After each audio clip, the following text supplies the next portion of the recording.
അറിയപ്പെടുന്ന വചനപ്രഘോഷകനാണ് ബ്രദർ സാബു ആറുതൊട്ടിയിൽ. അദ്ദേഹത്തിൻ്റെ ശുശ്രൂഷകളിലൊക്കെ നിങ്ങൾ പങ്കെടുത്തിട്ടുണ്ടാകും. അദ്ദേഹത്തിൻ്റെ ധ്യാനത്തിൻ്റെ ശുശ്രൂഷയുടെ പ്രത്യേകത എന്ന് പറയുന്നത് അത്ഭുതങ്ങളും രോഗശാന്തികളും ലൈവായി ഓൺ ദ സ്പോട്ട് നമ്മുടെ കണ്ണുകൾ കൊണ്ട് നമുക്ക് നേരിട്ട് കാണാൻ സാധിക്കും. വർഷങ്ങളായിട്ട് തളർന്നു കിടക്കുന്ന മനുഷ്യനെ അൾത്താരക്കരികെ കൊണ്ടുവന്ന് കിടത്തി സാബു ബ്രദർ കൈനീട്ടി യേശുനാമത്തിൽ പ്രാർത്ഥിച്ചാൽ എഴുന്നേറ്റ് നടക്കാൻ സാധിക്കാതെ തളർന്നു കിടക്കുന്ന മനുഷ്യൻ അത്ഭുതകരമായി ചാടി എഴുന്നേറ്റ് അൾത്താരയിൽ വന്ന് യേശുവിനെ സാക്ഷ്യപ്പെടുത്തും. നടക്കാൻ സാധിക്കാത്ത മനുഷ്യനെ പ്രത്യേക ചെരുപ്പൊക്കെ പിടിപ്പിച്ച് അരയിൽ ബെൽറ്റൊക്കെ കെട്ടി വീഴ്ചയിൽ ഉന്തിക്കൊണ്ടുവന്ന് അൾത്താരക്കരികെ കൊണ്ടുവന്ന് സാബു ബ്രദർ കൈനീട്ടി യേശുനാമത്തിൽ പ്രാർത്ഥിച്ചാൽ ഈ മനുഷ്യൻ ചെരുപ്പൊക്കെ വലിച്ചെറിഞ്ഞ് ബെൽറ്റൊക്കെ ഊരിയെറിഞ്ഞ് വടിയും കൊണ്ടൊക്കെ വലിച്ചെറിഞ്ഞ് അൾത്താരയിലേക്ക് ഓടിക്കേറി വന്ന് യേശുവിനെ മഹത്വപ്പെടുത്തുന്ന അത്ഭുതം നമ്മുടെ കണ്ണുകൾ കൊണ്ട് കാണാൻ സാധിക്കും. ഓരോ ധ്യാനങ്ങളിലും ഒരുപാട് അത്ഭുതങ്ങൾ ഇന്നും സാബു ബ്രദറിന്റെ കൺവെൻഷൻ സംഭവിക്കുന്നുണ്ട്.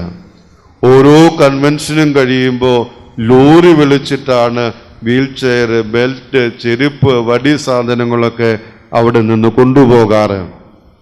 ഞാൻ ഈ സാബു ബ്രദറോട് ചോദിച്ചു, സാബു ബ്രദറെ, എന്തുകൊണ്ടാണ് ഇത്രമാത്രം അത്ഭുതങ്ങളും രോഗശാന്തികളും ലൈവായി ഓൺ ദ സ്പോട്ട് ബ്രദറിന്റെ ശുശ്രൂഷകളിൽ സംഭവിക്കുന്നത് എന്ന്?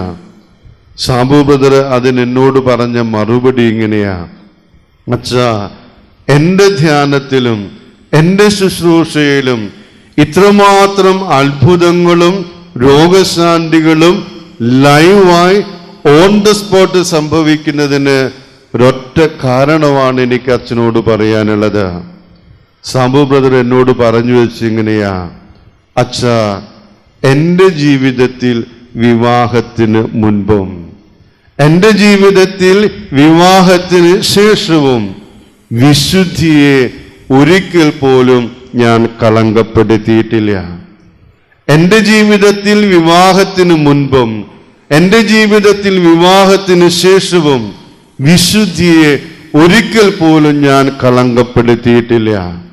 ഞാൻ പാലിച്ചു പോന്നിട്ടുള്ള വിശുദ്ധി, ഞാൻ ഇന്ന് പാലിക്കുന്ന വിശുദ്ധിയാണ് എൻ്റെ തമ്പുരാൻ എനിക്ക് കൃപയായി, അനുഗ്രഹമായി, അഭിഷേകമായി ഇന്ന് തിരിച്ചു തരുന്നത്. ഈ കൃപയാണച്ച, ഈ അനുഗ്രഹമാണച്ച, ഈ അഭിഷേകമാണച്ച എൻ്റെ ശുശ്രൂഷയിലെ അത്ഭുതങ്ങളും രോഗശാന്തികളും സംഭവിക്കുന്നതിന് കാരണമായിട്ട് തീരുന്നതെന്ന് സാബു ബ്രദർ പറഞ്ഞു വെച്ചു. നിങ്ങളെപ്പോലെ ഭാര്യയും മക്കളുമായി കുടുംബജീവിതം നയിക്കുന്ന ഒരു സാധാരണ അൽമായനാണ് ഈ സാബു ബ്രദർ. എൻ്റെ മുന്നിലിരിക്കുന്ന നിങ്ങളിൽ ഭൂരിഭാഗം പേരും വിവാഹമെന്ന കൂദാശ സ്വീകരിച്ചിട്ടുള്ളവരാ.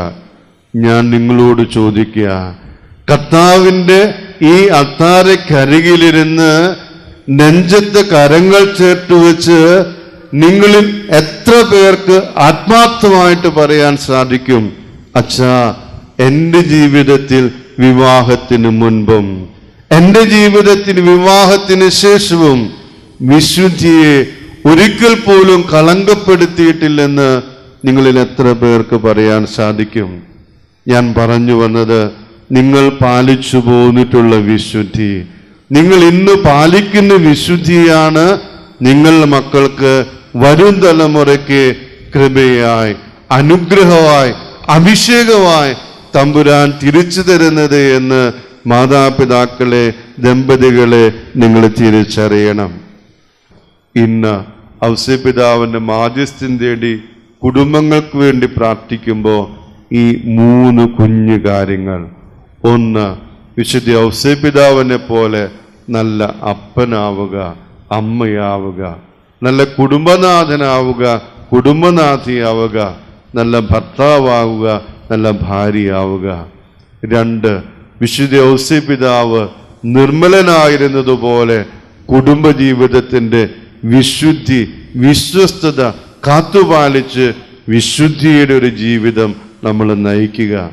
3, എല്ലാ കാര്യങ്ങളിലും എനിക്ക് വേണ്ടി, എൻ്റെ കുടുംബത്തിന് വേണ്ടി പ്രാർത്ഥിക്കുന്നവനാണ് വിശുദ്ധ ഔസേ പിതാവ് എന്നുള്ള ബോധ്യസ്ഥത്തോടെ എന്നും ഔസേ പിതാവിൻ്റെ മാധ്യസ്ഥ്യം വ്യക്തിപരമായും കുടുംബങ്ങൾക്ക് വേണ്ടിയും പ്രാർത്ഥിക്കുക.